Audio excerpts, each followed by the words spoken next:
மத்திய அரசு ஊழியர்கள், ஓய்வூதியதாரர்கள், அவர்களின் குடும்பத்தார் ஆகியோருக்கு ஒரு முக்கிய அப்டேட் கிடைத்துள்ளது.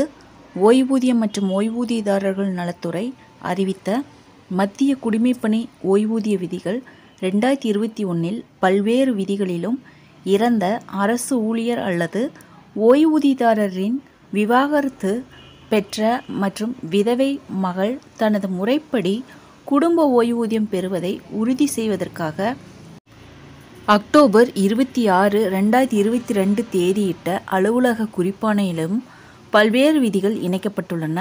மத்திய பணியாளர் துறை இணையமைச்சர் ஜிதேந்திர சிங் மக்களவையில் இதை ஒரு எழுத்துப்பூர்வ பதிவில் தெரிவித்தார். ரயில்வே மற்றும் பாதுகாப்பு ஊழியர்கள் மற்றும் ஓய்வூதியதாரர்களுக்கு தனி விதிகளின் கீழ் இதே விதிகள் வழங்கப்பட்டுள்ளன என்று அவர் மேலும் கூறினார். இந்த விதிகளின் அடிப்படையில் இறந்த அரசு ஊழியர் அல்லது ஓய்வூதியதாரரின் குடும்ப ஓய்வூதியத்திற்கு தகுதியான வாழ்க்கை துணை அல்லது மகன் இல்லை என்றாலோ, அவர்கள் உயிருடன் இல்லை என்றாலோ அல்லது அவர்கள் குடும்ப ஓய்வூதியத்திற்கான தகுதி நிபந்தனைகளை பூர்த்தி செய்யாமல் போனாலோ குடும்ப ஓய்வூதியம் திருமணமாகாத அல்லது விதவை அல்லது விவாகரத்து பெற்ற மகளுக்கு வழங்கப்படும். ஏற்கனவே இந்த ஓய்வூதியம் இறந்த மத்திய அரசு ஊழியரின் வாழ்க்கை துணை அல்லது மகனுக்கு வழங்கப்பட்டு வந்து அது மேலே குறிப்பிட்ட காரணங்களுக்காக நிறுத்தப்பட்டாலும் குடும்ப ஓய்வூதியம் தொடர்ந்து திருமணமாகாத அல்லது விதவை அல்லது விவாகரத்து பெற்ற மகளுக்கு வழங்கப்படும் என்று அமைச்சர் கூறினார். அத்தகைய ஓய்வூதியங்களுக்கான பிற நிபந்தனைகளையும் அவர் குறிப்பிட்டார்.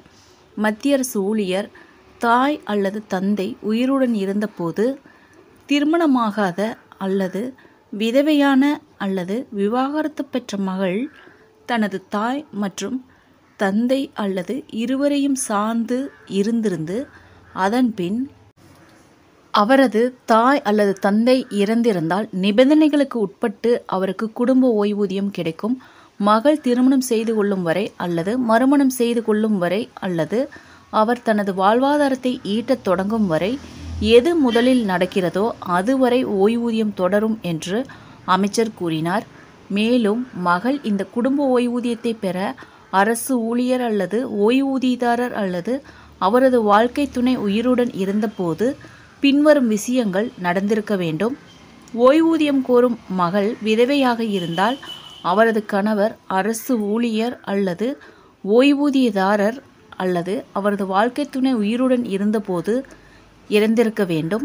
மகள் விவாகரத்து பெற்றிருந்தால் அரசு ஊழியர் அல்லது ஓய்வூதியதாரர் அல்லது அவரது வாழ்க்கை துணை உயிருடன் இருந்தபோது அவரது விவாகரத்து நடந்திருக்க வேண்டும் அல்லது விவாகரத்து வழக்கு நடவடிக்கைகள் நீதிமன்றத்தில் தாக்கல் செய்யப்பட்டிருக்க வேண்டும் என்று அமைச்சர் சிங் கூறினார்.